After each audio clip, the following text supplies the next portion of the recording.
हरि ओम। हम लोग श्री रामचरितमानस में किष्किंधा कांड देख रहे हैं और पिछले सत्र तक हमने देखा कि सुग्रीव का राज्याभिषेक अ, के लिए भगवान राम ने लक्ष्मण को कहा कि आप उनका जाके राज्याभिषेक कर दो। उन्होंने राज्याभिषेक कर दिया और उसके बाद भगवान ने सुग्रीव को बुलाया, उनको बताया कि भाई वर्षा ऋतु आ गई है और ऐसे में कुछ सीता जी की खोज में डालना, ये समझते हुए कि सीता जी की खोज में जाना थोड़ा कठिन होगा, इसलिए उन्होंने कहा कि ठीक है, तुम अपना राज्य संभालो, थोड़ा समझो कि तुम्हारे राज्य में अब कैसा क्या है। बाली चले गए तो अपने हिसाब से अपने जो राज्य है उसको, राज्य की प्रजा को, राज्य के कार्य काम को समझो और जब तक वर्षा होती है तब तक हम रुकते हैं, पर्वत पर रुकते हैं। कहाँ पर रुकते हैं? कहीं पास में उन्होंने कहा प्रवर्षण पर्वत है, वहां पर जाकर रुकेंगे। तो भगवान कहते हैं, अंगद सहित करऊ तुम राजू, संतत हृदय धरऊ मम काजू। जब सुग्रीव भवन फिर आए, राम प्रवर्षण गिर पर छाए। तो भगवान ने सुग्रीव से कहा कि तुम अंगद सहित राज्य करो। राज्य करो मतलब राज्य की व्यवस्था को देखो, समझो।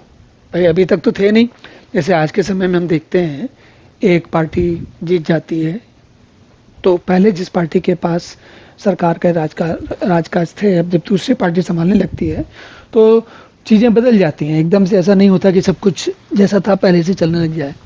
तो अब यहाँ क्या हुआ है कि बाली चले गए और सुग्रीव का राज्य हो गया है। तो जब भगवान कह रहे हैं कि तुम राज्य करो, उसका अर्थ ये है कि तुम अपना हिसाब किताब पूरा संभाल के समझ के लगा लो, पूरा तैयार हो जाओ कि कैसे क्या करना है और अपने राज्य को व्यवस्थित कर लो।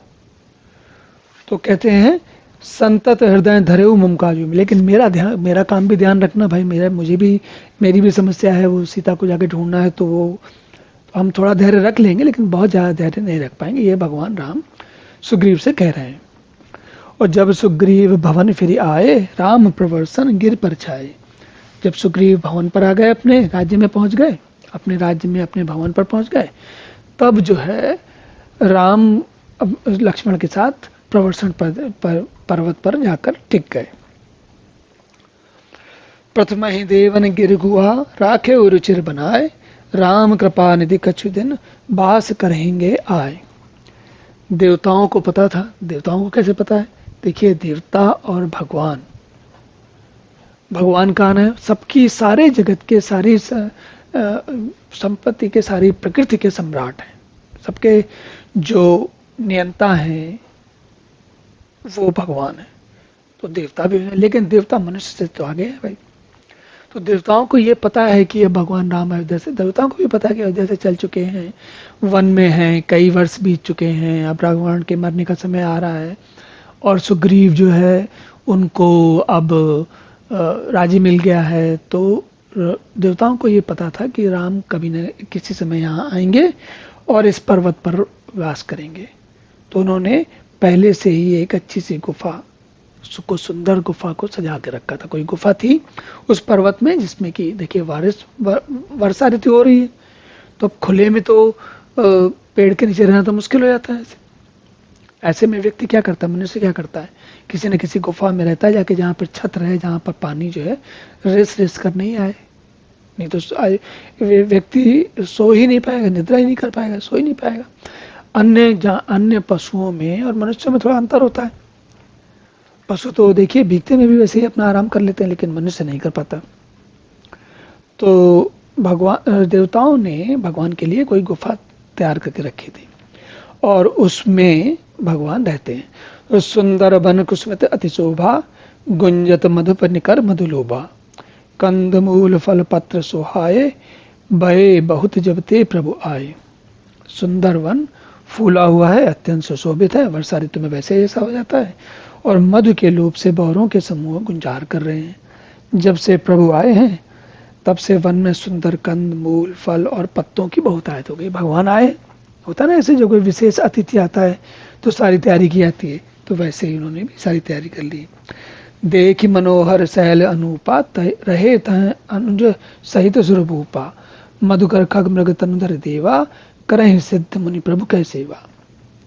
जब माँ भगवान ने मनोहर अनुपम पर्वत को देखकर देवताओं के सम्राट भगवान श्री रामचंद्र जी छोटे भाई सहित वहां रह गए थोड़े दिन के लिए। देवता, सिद्ध और मुनि भौरों, पक्षियों, पशुओं के शरीर धारण कर करके प्रभु की सेवा करने लगे। तो प्रभु की सेवा में बाकी जिसको जैसा बन पड़ा वो सब के सब वहां पहुंच गए, सेवा करने लगे भगवान के। भगवान वैसे तो सर्वत्र पूरे विश्व में व्याप्त है, अच्छा, लेकिन जब शारीरिक रूप में अवतरित हुए हैं तो हम मनुष्यों की तो बात क्या करें, जो इतर प्राणी हैं वो भी अपना लोक छोड़ नहीं पाते।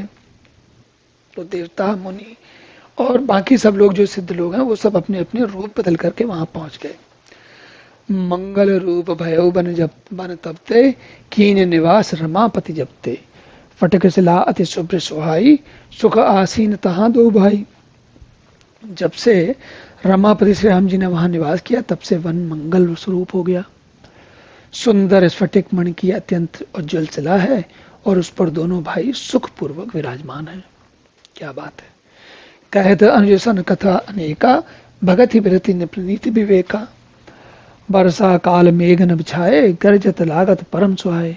भगवान राम जो है लक्ष्मण जी के साथ वहां पर रुके हुए हैं और दोनों लोग हैं तो क्या कर रहे हैं, देखिए भगवान राम जी छोटे भाई लक्ष्मण जी से भगति विरति नृप नीति विवेका, भक्ति, वैराग्य, राजनीति और विवेक के, ज्ञान की अनेकों कथाएं उनको भाई अपने छोटे भाई लक्ष्मण को बता रहे हैं। तो हम जब राम लक्ष्मण के बारे में सोचते हैं जैसा लगता है कि लक्ष्मण जी सेवा कर रहे हैं, तो सेवा करने का मतलब ये थोड़ी कि केवल हाथ पैर दबा रहे हैं, नहीं, सेवा का अर्थ होता है कि भगवान के सानिध्य में लक्ष्मण को उन अच्छी बातों को पता चल रहा है जो कि भगवान से पता लग सकते हैं। तो भगवान भी उनसे बता रहे हैं क्योंकि भगवान, इसीलिए तो भगवान उनके साथ हैं, भगवान के साथ दोनों लोग हैं।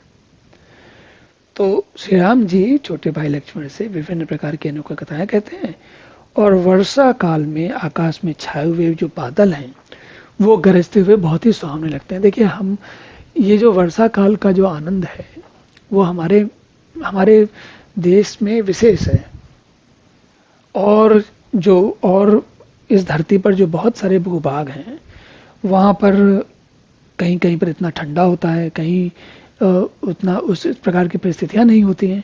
तो वर्षा का जो आनंद हम भारतवासी ले पाते हैं वो और लोगों के बस की चीज नहीं, उनको नहीं मिलता, ये हमें नहीं समझ में आता। लेकिन जब गर्मी के बाद वर्षा ऋतु होती है तो उसका एक आनंद, विशेष आनंद होता है। और भगवान जब तक कि सुग्रीव अपना राज्य संभाल रहे हैं, देख रहे हैं, संभल रहे हैं कि कैसे क्या करना है और वर्षा हो भी रही है, तब तक के लिए भगवान पर्वत पर टिके हैं और सुग्रीव अपना राज्य को व्यवस्थित कर रहे हैं। तो अब यहीं रुकते हैं, अगले सत्र में पुनः मिलेंगे, तब तक के लिए हरि ओम।